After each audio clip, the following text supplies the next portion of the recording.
بالله من الشيطان الرجيم. بسم الله الرحمن الرحيم. إذ قال الله يا عيسى إني متوفيك ورافعك إلي ومطهرك من الذين كفروا وجاعل الذين اتبعوك فوق الذين كفروا إلى يوم القيامة ثم إلي مرجعكم فأحكم بينكم فيما كنتم فيه تختلفون فأما الذين كفروا فأعذبهم عذابا شديدا في الدنيا والآخرة وما لهم من ناصرين وأما الذين آمنوا وعملوا الصالحات فيوفيهم أجورهم والله لا يحب الظالمین۔ صدق اللہ العظیم۔ محترم سامعین، آج کے سوق میں ہم سورۃ آل عمران آیت نمبر 55 سے 63 تک پڑھیں گے۔ یہ پارہ نمبر 3 کا رکوع نمبر 14 ہے۔ اللہ تعالیٰ ارشاد فرماتا ہے اذ قال اللہ، یاد کرو، اذ، یہ میں نے گزشتہ اسباق میں بھی بتایا تھا کہ اذ جب آتا ہے تو اس سے گزشتہ کسی واقعے کی طرف اشارہ ہوتا ہے۔ اذ قال اللہ، یاد کرو وہ وقت جب فرمایا اللہ نے یا عیسیٰ، عیسیٰ علیہ السلام سے، یا عیسیٰ کہ اے عیسیٰ علیہ السلام، انی متوفیکا، بے شک میں تجھے پورا لینے والا ہوں۔ یعنی باقی لوگ مرتے ہیں تو ان کی روح چلی جاتی ہے اور جسم رہ جاتا ہے، میں تجھے روح اور جسم دونوں کے ساتھ اوپر اٹھانے والا ہوں۔ وَرَافِعُكَ، اور تجھے اٹھانے والا ہوں، الیہ، اپنی طرف، زندہ آسمانوں پر۔ وَمُطَهِّرُكَ، اور تجھے پاک کرنے والا ہوں، مِنَ الَّذِينَ كَفَرُوا، ان لوگوں سے جو کافر ہیں، یعنی جو تجھ پر ولد زنا کا الزام لگاتے ہیں، ان سے تجھے پاک کروں گا اور تیری برات کروں گا۔ وَجَاعِلُ الَّذِينَ، اور میں بناؤں گا، بناؤں گا، الَّذِينَ اتَّبَعُوكَ، ان لوگوں کو، اتَّبَعُوكَ جو آپ کی پیروی کرتے ہیں، فوق الذین، اوپر ان لوگوں سے، کفروا جو کافر ہے، الی یوم القیامہ، قیامت کے دن تک۔ مراد عیسیٰ علیہ السلام کے سچے ماننے والے، چاہے اس وقت کے ہیں یا اس وقت کے مسلمان، اور کافروں سے مراد یہودی ہے کہ یہودی قیامت تک مغلوب رہیں گے اور مسلمان اس پر غالب رہیں گے۔ ثم، پھر، الیہ، میری طرف، مرجعکم، تم سب کا لوٹنا ہے، فاحکم، پس میں فیصلہ کروں گا، بینکم، تمہارے درمیان، فیما، ان باتوں میں، کنتم فیہ، جس میں تم تختلفون، اختلاف کرتے تھے، کہ کوئی عیسیٰ علیہ السلام کو خدا سمجھتا ہے، کوئی خدا کا بیٹا سمجھتا ہے، کوئی 3 خداؤں میں خدا سمجھتا ہے،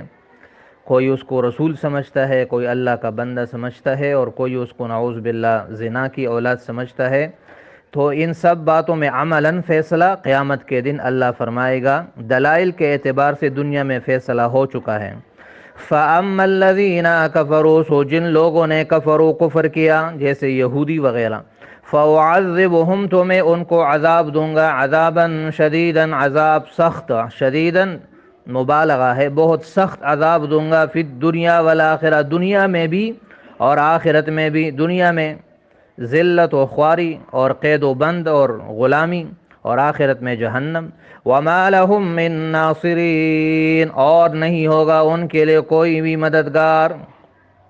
ناصرین جمع ہے، واحد اس کا ناصر آتا ہے، مددگاروں میں سے کوئی اس کا مددگار نہیں ہوگا۔ وَأَمَّا الَّذِينَ آمَنُوا، اور جن لوگوں نے آمنوا، ایمان لائے، جو لوگ ایمان لائے، وَعَمِلُوا الصَّالِحَاتِ، اور نیک اعمال کیے، صالحات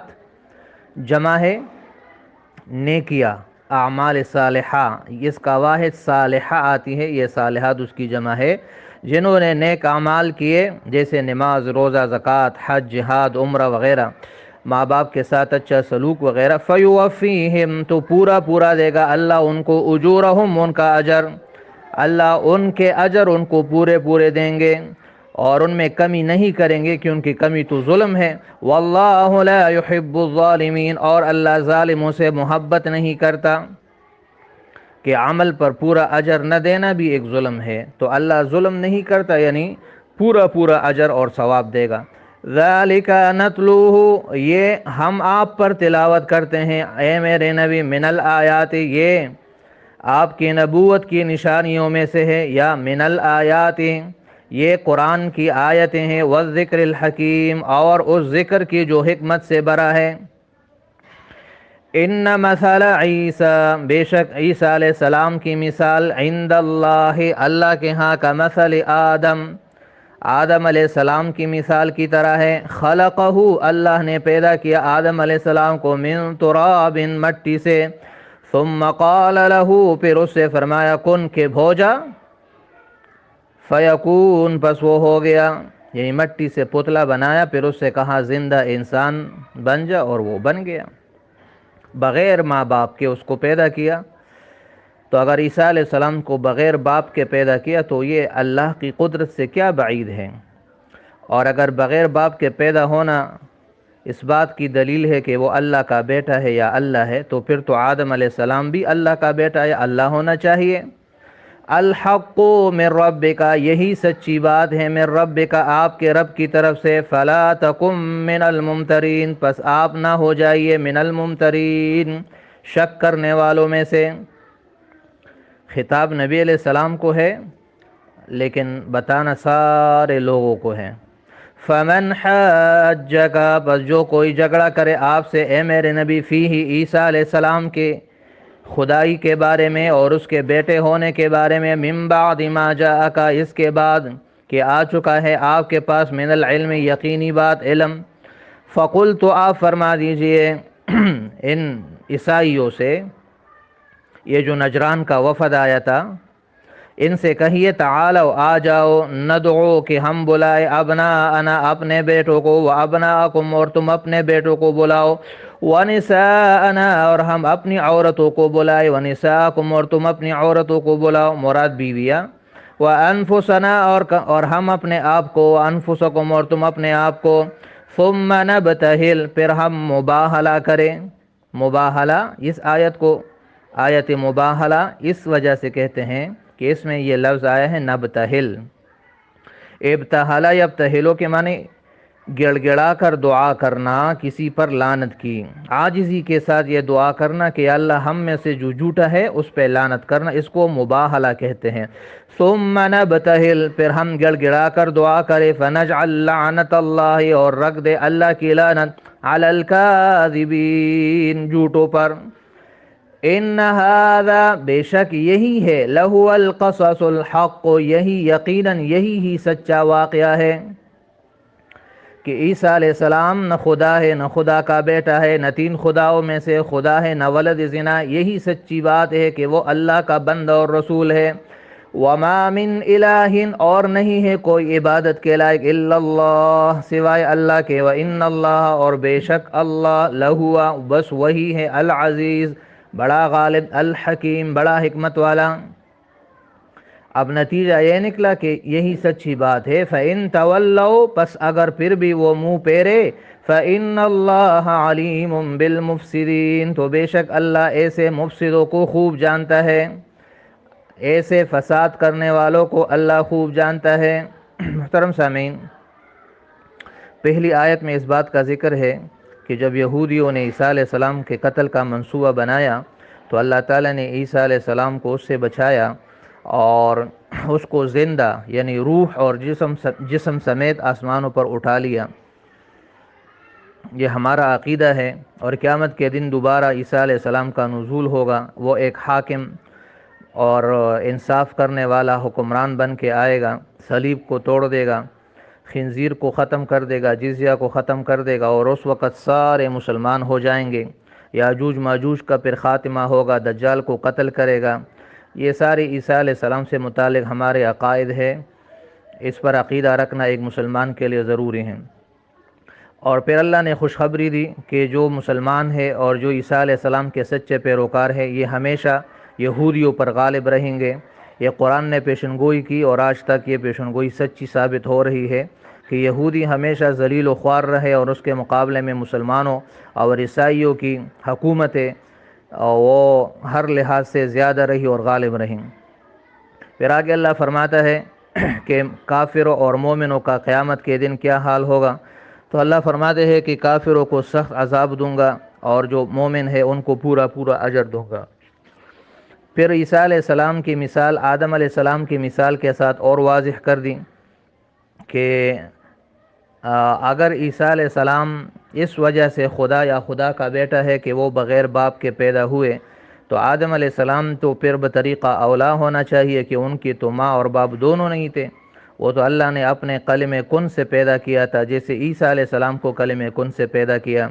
تو لہذا تمہاری یہ بات غلط ہے کہ عیسیٰ علیہ السلام اللہ کا بیٹا ہے یا تین خداؤں میں سے ایک خدا ہے، اور پھر فرمایا کہ یہی سچی بات ہے، لہذا آپ شک میں نہ پڑیے۔ یہ محترم سامعین، اگر آپ کو یاد ہو تو یہاں تک تقریباً یہ 60 آیتیں ہیں، اور یہ سارے شروع میں ہم نے پڑھا تھا اس سورت کے شروع میں کہ یہ نجران سے ایک وفد آیا تھا عیسائیوں کا، جو 60 آدمیوں پر مشتمل تھا، ان کے 3 سردار تھے، انہوں نے عیسیٰ علیہ السلام کے خدائی اور اس کے اللہ کے بیٹے ہونے کے متعلق نبی علیہ السلام سے بحث کی تھی۔ تو یہ ساری آیتیں اس موقع پہ نازل ہوئی، اور اس میں اللہ تعالیٰ نے مختلف مثالوں سے اور دلائل سے یہ بات پوری طرح واضح کر دی کہ عیسیٰ علیہ السلام نہ خدا ہے نہ خدا کا بیٹا ہے۔ اب اگر اس کے بعد بھی کوئی نہ مانے تو پھر اس کا ایک اور طریقہ ہے جس کو مباہلہ کہا جاتا ہے۔ یہ آیت نمبر 61 یہ آیت مباہلہ کے نام سے مشہور ہے۔ مباہلہ کا طریقہ یہ ہوتا ہے کہ جب کوئی دلائل سے بات نہ مانے تو پھر اس کو یہ چیلنج دیا جائے کہ تم اپنے سارے خاندان والوں کو، اپنے بیٹوں کو اور اپنی بیویوں کو اور خود تم سارے کنبے کو لاؤ، ہم بھی لائیں گے، اور پھر اللہ سے گڑ گڑا کر یہ دعا کریں گے کہ یا اللہ ہم میں سے جو جھوٹا ہے اس پر لعنت فرما، اور اس کو دنیا اور آخرت میں تباہی اور بربادی اس پر نازل فرما۔ تو نبی علیہ السلام نے پھر ان کو مباہلے کی دعوت دی، لیکن وہ مقابلے پر نہیں آئے کہ ان کے دل میں ان کو یقین تھا کہ یہ واقعی اللہ کا رسول ہے۔ انہوں نے پھر جزیہ دینا مقرر کیا اور مباہلے کے لیے وہ نہیں آئے۔ تو یہ بھی اس بات کی دلیل ہے کہ عیسیٰ علیہ السلام کے متعلق وہ بھی جانتے تھے کہ وہ اللہ کا نبی ہے، اللہ کا بیٹا یا اللہ نہیں ہے، ورنہ اگر ان کو اپنی بات کا یقین ہوتا تو ضرور مباہلے کے لیے آ جاتے۔ تو یہ جو باتیں وہ کر رہے ہیں محض ضد اور عناد اور دنیاوی مفادات کے لیے ہیں۔ آخر میں اللہ تعالیٰ نتیجہ بیان فرما رہا ہے کہ یہی سچا قصہ ہے، یہی سچا واقعہ ہے، عبادت کا لائق صرف اور صرف اللہ ہے، اس کے ساتھ کوئی شریک نہیں ہے۔ اس کے بعد بھی اگر وہ منہ پھیرے تو یہ صرف بگاڑ چاہتے ہیں، یہ صرف دنیا میں فساد اور فتنہ پھیلانا چاہتے ہیں، اور اللہ ایسے لوگوں کو خوب جانتا ہے اور مناسب وقت آنے پر ان کو ضرور سزا دے گا۔ تو یہ آج کے سبق کا خلاصہ ہے، امید ہے آپ کو سبق سمجھ آ گیا ہوگا، باقی انشاءاللہ کل پڑھیں گے۔ صدق اللہ العظیم، صدق رسولہ النبی الکریم۔ السلام علیکم ورحمۃ اللہ وبرکاتہ۔